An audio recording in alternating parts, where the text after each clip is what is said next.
네, 공과 제30주 세례 요한의 순교와 오병이어의 기적입니다. 세례 요한의 순교와 오병이어의 기적. 우리가 이 마태복음을 대할 때마다 늘 이 설레이는 마음이 있는데, 그것은 뭐냐면 이 말씀, 특히 이 복음서에서 우리에게 그 깨달음을 주실 때 예수님의 말씀을 더 한번 보게 되고, 또 평소에 보았던 그 본문이 말씀을 준비하면서 또 여러분은 같이 다시 들으면서 그 가운데 또 새로운 우리에게 좀 그 감찰과 우리 안에 속해 있는 그런 우리에게 주는 그런 힘과 또 새로운 깨달음을 늘 주신다는 게 정말 놀라운 것 같아요. 우리는 말씀 가운데 그냥 듣는 것이 아니라 들었던 말씀인데도 불구하고 어떨 때는 우리 마음에 그 마음이 깊이 새겨져서 그 생각지 못한 그런 우리의 감동을 우리에게 주실 때가 있습니다. 특별히 이 세례 요한의 죽음에 대해서 우리가 오늘 살피려고 하는데, 오늘 세례 요한의 죽음과 순교와 오병이어의 기적은 좀 두 파트로 나눌 수 있겠지만 연결점이 있습니다. 먼저 세례 요한의 죽음은 이 복음의 능력, 그러니까 어떻게 하면 죽음을 각오하는 데까지 우리가 그 복음의 능력을 믿고 나아갈 수 있는가, 그게 첫 번째 우리가 살펴봐야 할 것이고, 두 번째는 오병이어의 기적은 우리의 순종과 또 그 순종과 그 헌신의 결과가 어떤 기적을 일으킬 것인가, 이 두 가지 우리가 좀 살펴보려고 합니다. 먼저 복음의 능력이라는 것이 죽음을 초월하고 각오하는 마음까지 우리는 어떻게 그런 복음의 능력을 믿고 나가야 할까, 이것을 살펴보려고 하는데요. 그 당시에 그 헤롯 왕은 분봉왕으로서, 분봉왕이라고 하면 당시에 그 지역을 두루 나눠서 그 왕이, 원래는 헤롯 왕 자체 그 아들이 있었는데 그 아들을 실제로는 자기 아들은 다 스스로 죽이고 나중에 새로 세워서 자기가 마음에 드는 사람들을 세워서 이 분봉왕으로 세우는 일이 일어납니다. 이 안에서 그때 그 분봉왕은 이제 지역을 맡은 거예요. 그러니까 유다 땅과 이 갈릴리 지역 이걸 포함해서 이 지역의 분봉왕으로 헤롯을 세우게 된 겁니다. 이 헤롯의 그 상태는 어땠냐면 아주 음란하고, 또 특별히 그 자기가 그 좀 뭐랄까요, 그 욕심이라고 할까, 그런 욕심이 이 헤롯에게는 그 동생 빌립의 아내를 흠모하는 마음을 갖고 있었던 거예요. 굉장히 좀 참 정말 이 기록에 남길 만한 좀 이런 걸 기록에 남겨야 되나 할 정도로 참 그런 잔혹하기도 하고 그런 좀 음란방탕한 그런 성격을 가진 헤롯이었습니다. 오죽하면 그가 그 빌립의 아내 헤로디아를 자기 아내로 삼은 것도 문제인데, 나중에 그 연석에서 그 헤로디아의 딸이 춤을 추니까 거기에 정신이 팔려가지고 거기에 미혹돼서는 또 그 마가복음에 보면은 무엇이든지 내가 나에게 강구하면 내 나라의 절반이라도 주겠다고 그런 막말을 쏟을 정도로 그 음욕에 빠져 있고 그것을 즐기던 사람이었습니다. 근데 그에게 있어 세례 요한은 정말 이 세상에서 하나님이 여자가 낳은 자 중에 가장 큰 자를 세례 요한이라고 평가했잖아요. 정말 참 선지자 중에 선지자인데 이 세례 요한을 통해 그 헤로디아의 잘못, 그 죄성을 밝히 증거하도록 역사하신 겁니다. 물론 세례 요한도 이성이 있고 기본적으로 그 기본 소양이 있기 때문에 이 헤롯의 성향을 충분히 알 수 있었겠죠. 내가 이런 말을 하면 싫어할 줄 알고 있어요. 그러나 이 헤롯의 그 당당하고 자기 권력을 쥔 상태에서 누구나 다 자기 말대로 뭔가를 할 거라고 믿는 그런 오만함 때문에 세례 요한은 단번에 그 복음의 능력을 믿고 담대하게 진리를 전하고 그 안에 이 분봉왕 헤롯 왕의 그 잘못을 지적하게 됩니다. 그로 인해서 헤롯이 옥에 갇히게 되는 일이 벌어져요. 왕의 권력이라는 것이 정말 대단합니다. 지금은 그렇지 않죠. 지금 시대와 지금 이 시대를 우리가 비교하자면 지금은 참 그래도 사람들 다 대중의 말하자면 의견을 듣고 그 안에서 뭐 정책도 생기고 이렇게 좀 받아들이는 면들이 있어요. 사람을 귀하게 여기고. 그런데 당시에 왕의 권력이라는 것은, 이 분봉왕의 권력이라는 것은 사람의 생명을 쥐고 펴고 하는 그런 권한을 가지고 있었습니다. 그러니까 세례 요한이 옥에 갇힌 것만 해도 그가 얼마나 헤롯에게 그 미운 털이 박혔는지를 알 수 있죠. 그러나 결정적인 사건으로는 그 헤롯 왕이 요한을 죽이려고 했지만 모든 무리가 그가 선지자로 여김으로 그들을 두려워했다는 거예요. 그래도 일말의 그 양심은 있는 거예요. 선지자라고 하면 이 이스라엘 지역에서 선지자라고 하면 하나님의 부르심을 받은 자잖아요. 기름 부음을 받고 부르심을 받았기 때문에 선지자에 대한 예우가 또 있었다는 거예요. 그런 게 있습니다.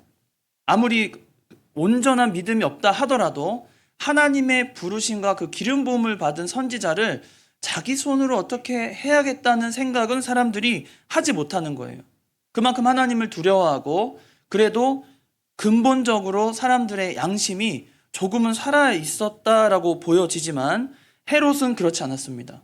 그 사람들을 두려워했다, 여기서 그들을 두려워했다고 했지만 이 부분이 그 헤롯이 그들을 두려워했다는 것이 진짜 그들이 두려워서 세례요한을 죽이지 못했다는 의미보다도 헤롯이 그 사람들의 그런 평판 또 그들로 인하여 자기가 지금 분봉하고 있을 때 그 어떤 정책이나 권력을 질 때 사람들로부터 방해받지 않으려는 그런 욕심에 의한 그냥 잠깐의 두려움이지 실제로 사람들을 두려워했던 것으로는 보이지 않아요. 아주 그 정도로 이 헤롯이 굉장히 아나무인격의 성격을 가지고 있었고 자기 욕심을 다 들여서 또 그것을 채우는 그런 성격을 보여줍니다. 그런데 이런 헤롯을 상대할 때 세례 요한의 모습이 어떠한가? 우리는 그것을 더 살펴야 할 것입니다.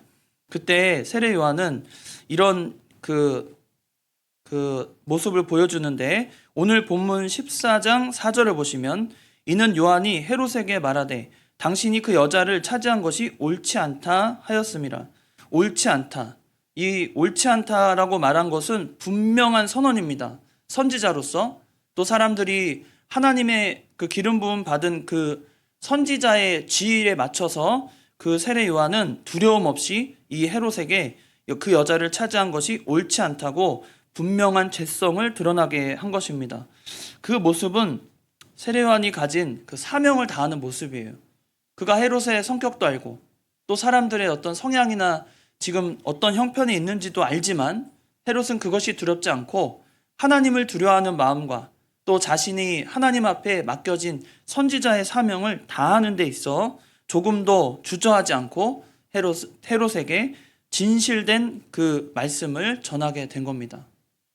우리는 이런 세례 요한의 모습을 보고 세례 요한의 이런 결단된 믿음을 보고 우리의 삶 가운데 우리는 정말 그런 거기까지 이르는 결단의 신앙이 우리에게 있는지, 죽음을 두려워하지 않고 정말 하나님을 두려워하는 삶을 우리가 살고 있는지, 우리가 우리 자신에게 비추어 봤을 때 참 도전이 되는 말씀이라고 생각이 듭니다. 우리는 믿음이라고 하면 하나님을 믿는 것으로 좀 만족하는 성향이 있어요. 난 하나님 잘 믿는다. 나는 하나님 잘 믿고 나는 믿음대로 좀 사는 것 같다. 교회 예배도 빠지지 않고 나는 그래도 좀 경건한 축에 속하지 않을까. 그런데 우리가 쉽게 경건과 믿음이라고 우리 스스로 믿음이 있다, 경건하다고 우리를 평가할 때는 무엇보다도 결단하고 행함으로 옮길 수 있는 그런 믿음이야말로 온전한 믿음이라고 우리는 배웠습니다. 야고보서에서. 우리가 정말 믿음이라고 하면 배운 대로 순종하고 그것을 결단해서 마침내 이런 일이 있을 때 마침내 나도 믿음의 결단을 할 수 있는가, 그것을 우리 생활에 잘 적용해야 할 것입니다. 두렵고 떨리는 마음, 또 믿음을 써서 내가 손해볼 것을 뻔히 알면서도 믿음을 지킬 수 있는가. 우리의 삶 가운데 조금도 손해보지 않으려고 하는 성향이 우리는 기본적으로 장착되어 있거든요. 인간의 성향 가운데 조금도 내 거에선 손해를 보지 않고 이익을 보면 받지 나는 조금도 손해보지 않겠다는 마음이 우리의 기본 장착되어 있어요. 우리 인간의 성향에는. 그러나 그것을 넘어서는 이 복음의 능력을 믿고 죽음을 각오하는 결단을 우린 과연 하면서 사는가. 여러분의 순간순간의 인생 가운데 하나님이 나를 주장하시고 나를 이끌어 가실 때 그 주장함과 이끌어 가심을 그대로 믿고 나는 어떤 경우에서도 죽음을 헤아리더라도 나는 하나님의 뜻대로 살겠다. 그런 결단이 우리에게 이 시대에 필요한가까지 생각해야 할 것 같습니다. 이 시대에 살면서 우리는 그런, 말하자면 모두가 존중받고 모두가 모두의 의견을 수렴하다 보니까 사람들을 다 존중하게 되어 있어요. 기본적으로 이 사회가. 그러다 보니까 내 종교나 이런 것을 방해받지는 않습니다. 내 종교니까. 그런데 우리가 하나님을 믿는다는 것이 단순히 종교 생활을 하는 것이냐? 그렇지 않다는 거예요. 세례요한이 보여주는 이 결단은 단순한 종교 생활이 아니라 진정으로 하나님을 따를 자로, 하나님의 말씀대로 순종할 자로 너희들이 지금 만들어져 가고 있냐? 그걸 물어보고 있는 겁니다. 세례요한은 그렇게 살았다는 거예요. 마지막 순간까지. 그가 죽음을 각오하는 그 발언은 그의 생명을 다하는 그 힘을 다해서 생명을 바치는 한을 다해서 하나님 앞에 순종하고 그 뜻대로 쓰임받았다는 것을 우리에게 보여줍니다. 우린 그런 믿음이 있어야 됩니다. 하나님을 한번 믿으면 그냥 믿고 천국 가는 것이 우리의 목표가 아니라 하나님을 끝까지 믿고 그것의 연속성으로 천국이 이어지는 거예요. 우리가 오전에 그 천국과 지옥의 비유를 배우시면서 천국의 어떤 모습이라고 그랬죠? 천국은 천사들이 우리를 배웅하고 마중 나오고, 두 번째가요, 아브라함의 품에 안긴다고 그랬죠. 근데 왜 아브라함의 품이라고 했을까요? 제가 오전에 이 말씀을 전하지 않은 것 같아가지고 이거랑 좀 연결되는 부분이 있는데요. 왜 아브라함의 품이라고 했을까요? 오죽하면 왜 아브라함이라는 품을 말씀하셨을까? 실제로 아브라함이 또 천국에서 우리를 맞이할 수 있죠. 그런데 아브라함의 품은 어떤 걸 의미하냐면 생명의 언약의 대표주자예요. 아브라함이. 생명의 언약. 우리가 아브라함을 믿음의 조상이라고 말하잖아요. 그러니까 아브라함의 품이라는 것은 생명의 언약이 이어지는 결정체가 천국으로 이어지는 거예요. 생명의 언약을 우리가 시작하고 그 마지막에 천국까지 이어진다는 겁니다. 그 연속성이 우리에게 있다는 거예요. 우리가 예수 그리스도를 믿는다는 것은 생명의 언약으로 이어지는 겁니다.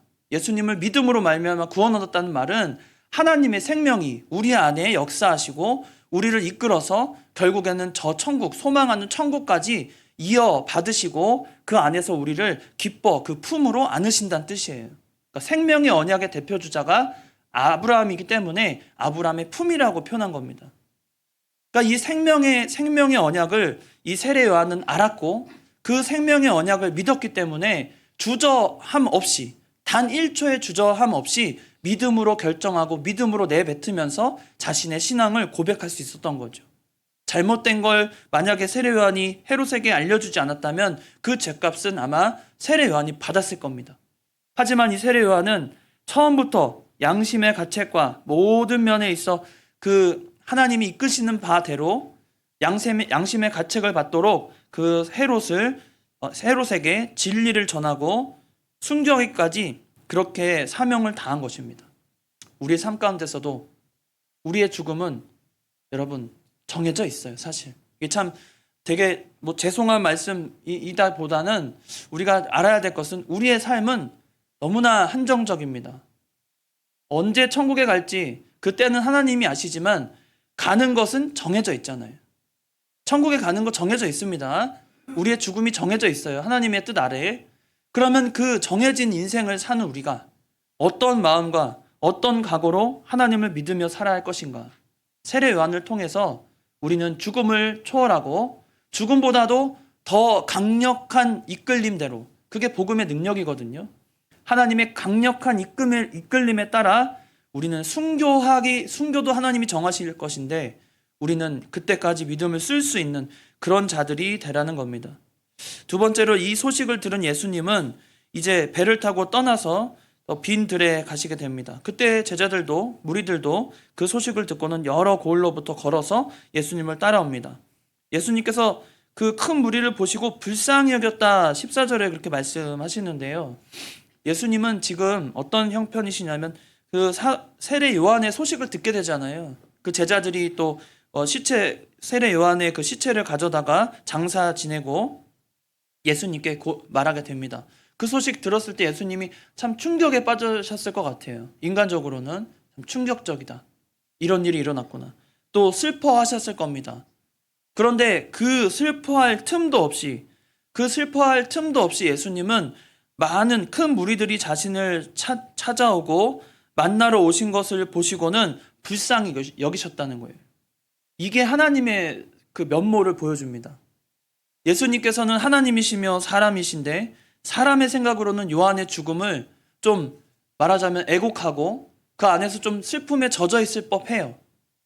내가 생각했던 내 그 세례 요한, 또 나보다 6개월 먼저 태어난 내 친척 형이죠 말하자면 그 관계를 생각해 보면 그런 관계에 있어 세례 요한을 생각할 때 너무나 충격적인 사건 때문에 슬픔에 젖을 법도 하지만 예수님께서는 슬픔에 젖을 겨를도 없이 세례 요한이 또 사명을 다한 모습을 알기 때문에 그때 가장 먼저 떠오르는 것은 모인 자들을 바라보신 거예요. 근데 우리는 여기서 모인 자들을 뻔히 압니다. 여기에 모인 자들은 어떤 자들일까요? 여기에 5,000명이나 남자와 여자를 제외하고 5,000명이나 모이게 됐는데 10,000명 이상이 되겠죠. 15,000명이나 뭐 많게는 25,000명까지도 보는데 이 사람들이 무수한 그 무리들을 봤을 때 우리는 그 무리들이 어떤 사람들인지 잘 압니다.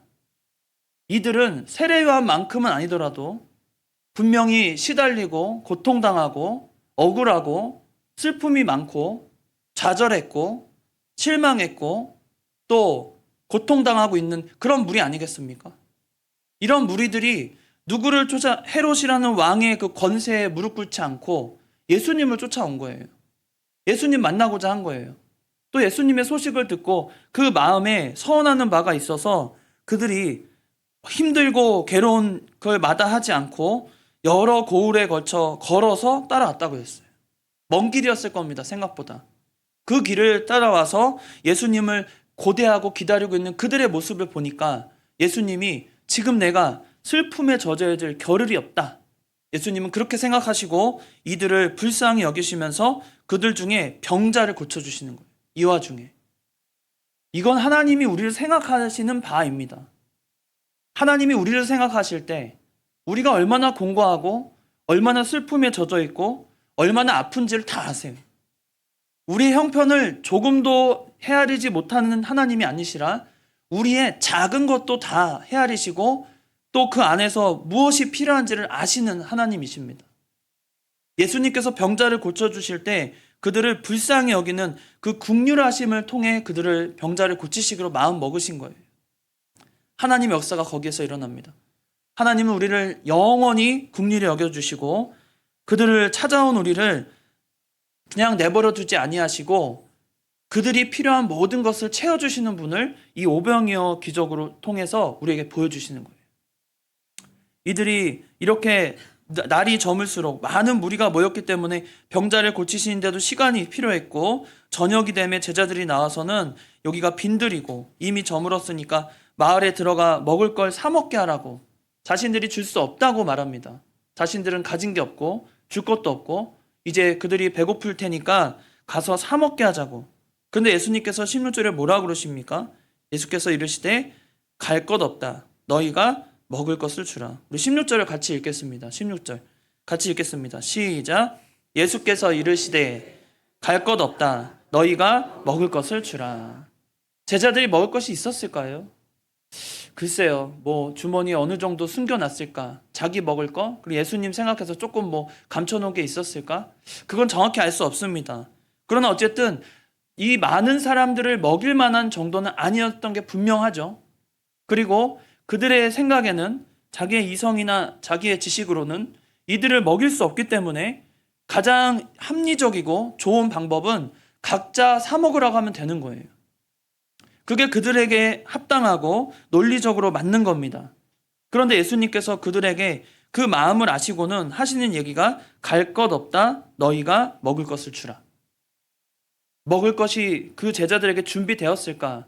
그건 어느 정도 모르겠어요. 예수님을 위해서 어느 정도 준비해 놨는지 또 제자들만 또 소수의 사람들만 먹을 것을 준비했는지는 모르지만 제자들 마음속에는 이런 예수님이 생각하는 긍휼하심, 무리를 향해서 긍휼히 여기시는 마음이 이 제자들에게는 없었던 거예요. 우리가 아침에 배웠잖아요. 아침에도 그 부자가 가진 게 많았지만 뭐 제자들이 부자는 아니었지만 부자가 가진 게 많았지만 어떤 마음이 없었다고요? 가난한 자를 긍휼히 여기고 나눠줄 마음이 없었다는 거예요. 자기 것은 어느 정도 있었을지 모르겠어요. 이 제자들의 마음속에 하나님은 저들이 희생할 각오, 헌신할 마음, 또 사명을 다할 마음, 또 말씀에 순종할 마음이 아직은 부족한 것을 아신 거죠. 우리가 예수님을 쫓아갈 때 우리가 할 수 없다. 이건 누구한테 맡겨야죠. 저건 능력 있는 저 사람한테 맡겨야죠. 이건 내가 못하는 일이고 다른 사람이 해야죠. 우리는 어쩌면 하나님의 일을 맡고 순종해 나가는데 인간적인 생각으로 따지고 생각하고 그 틀에 박혀서 하나님의 일을 놓칠 때가 있다는 겁니다. 우리는 이 오병이어 사건을 통해서 하나님의 대대적이고 엄청난 사건이라고 여겨지는 이 놀라운 기적이 단순히 하나님의 놀라운 능력의 기적을 설명하는 것이 아니라 우리는 그 안에서 제자들이 순종하지 못했던, 아직은 깨닫지 못하고 예수님과 함께하면서 여전히 배울 게 많은 이 제자들과 같이 우리의 모습이 조금 더 순종하지 않고 조금 더 헌신하지 않으면서 하나님 앞에는 기적을 바라는 그런 우리의 잘못된 믿음을 지적한다고 보여집니다. 우리가 정말 오병이어의 기적을 일으키려면 내 것을 내놔야 돼요. 내가 순종하고 내가 헌신하지 않는 데서는 절대 역사가 일어나지 않습니다. 내가 순종하고 하나님 말씀에 이끌림 바 되어서 내가 할 수 있는 만큼은 내가 해내겠다고 하는 그 찰나에 하나님이 힘도 주시고 그에 합당한 능력과 모든 것을 채워가시는 그 역사가 있는 거예요. 오병이어도 마찬가지예요. 그들은 내지 못했지만 누가 냅니까? 다른 복음서에 보면 작은 아이, 그가 먹으려고 조금 준비해 놓은 오병이어, 그거 얼마 안 되는 거. 오병이어잖아요. 2마리잖아요. 2마리 물고기가. 여러분, 물고기가 여기서 2마리면 생각하기에 뭐 광어만큼 막 이만해가지고 살점이 많겠군. 이게 아니거든요. 이 물고기 자체가 멸치보다 조금 큰 거예요. 큰 멸치보다 조금 큰 크기예요. 말하자면 그 정도 크기 물고기 2마리. 그러니까 아이한테 맞는 식사거든요.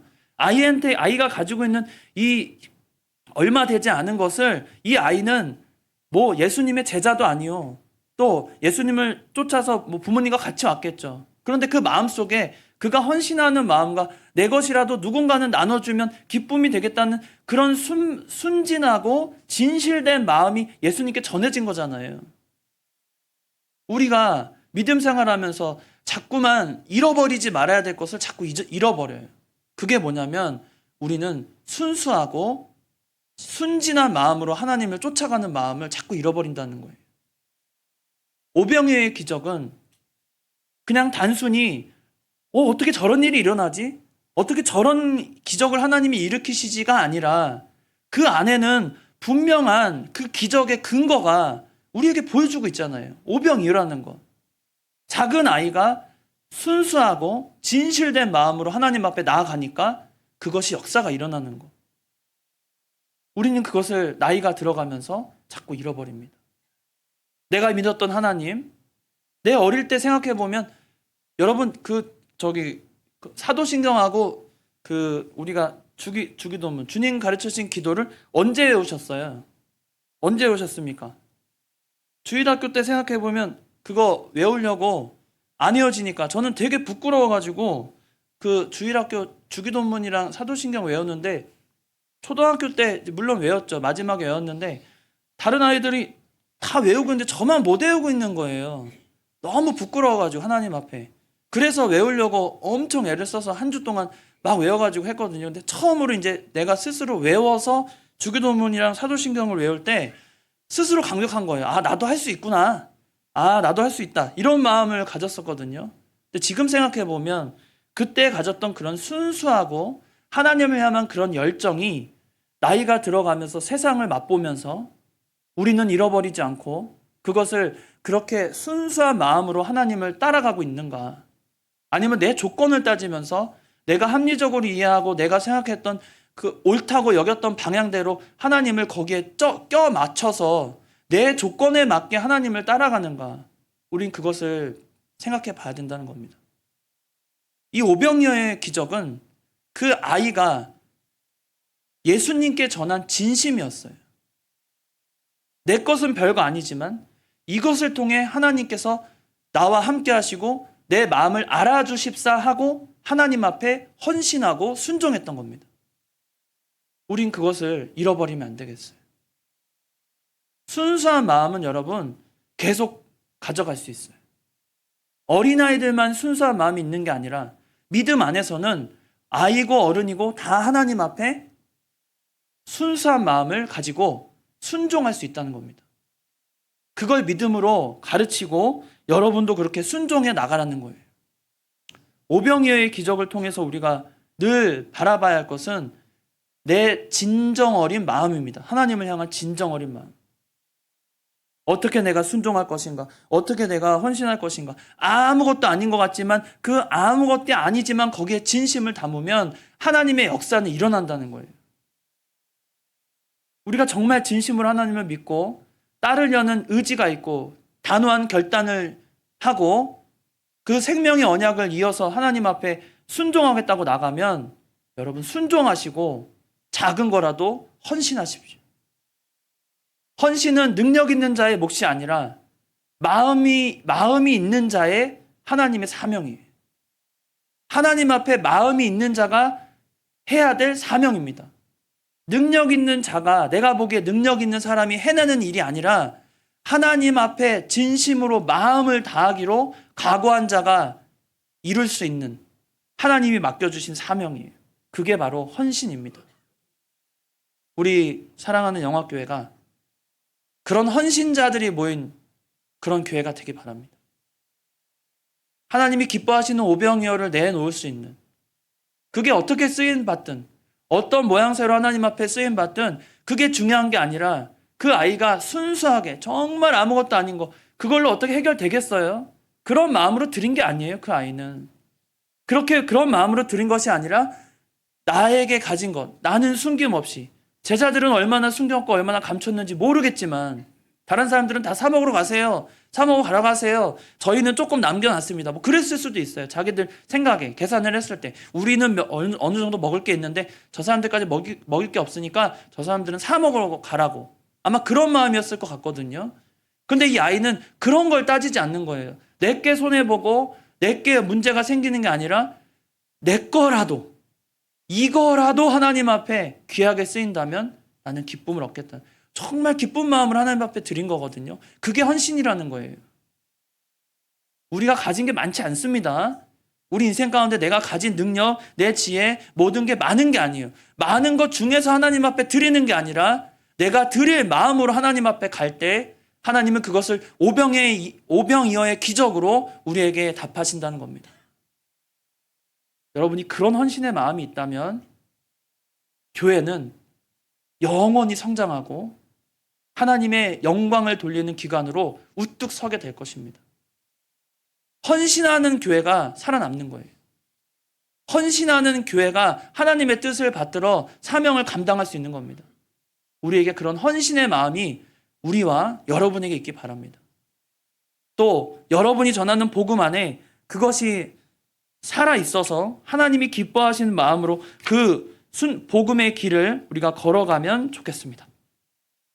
제자들은 이 마음을 이제야 깨달을 것 같아요. 나중에 이 오병이어의 기적은 어떤 결과를 낳습니까? 5,000명이나 되는, 남자만 계수했을 때 5,000명, 아이까지 하면 10,000명 이상, 20,000명이 될 수도 있는 이 수만 명의 사람들에게 먹을 것을 준 것뿐 아니라 그들에게 주는 것 이상의 12바구니를 남기지 않습니까? 이것은 생명의 근원 되시는, 또 우리에게 참된 복음을 주시고, 네 가지인데 또 그 안에는 기쁜 소식이고, 또 네 번째는 넉넉한 승리까지 하나님이 우리에게 책임져 주신다는 거예요. 네 가지 뭐예요? 생명의 근원 되시는 거, 예수님께서. 또 우리에게 참된 만족을 주시고, 또 이것은 우리에게 기쁜 소식이 되며, 네 번째로 넉넉한 승리를 주는 것이 이 오병이어의 가치입니다. 이 가치를 믿고 나가는 거예요. 믿음의 가치는 여기에 있는 겁니다. 우리가 믿는 예수님, 우리가 믿는 복음이라는 것은 이 오병이어를 통해서 하나님이 우리의 생명의 근원 되시고 참된 만족을 주시고 복음, 정말 기쁜 소식으로 우리에게 다가오시며 마지막으로 넉넉한 승리까지 보장하시는 것이 이 복음의 능력을 믿는 우리의 자세가 돼야 한다는 거예요. 오병이어의 기적은 우리 일상에서도 일어납니다. 여러분 해보세요. 정말 해보세요. 작은 것부터 내가 헌신했을 때 내 삶의 태도와 내 삶의 주변의 모습이 어떻게 변화되는지, 내가 속해 있는 이 곳이 어떤 변화를 일어났는지 여러분 작은 것부터 실천해 보십시오.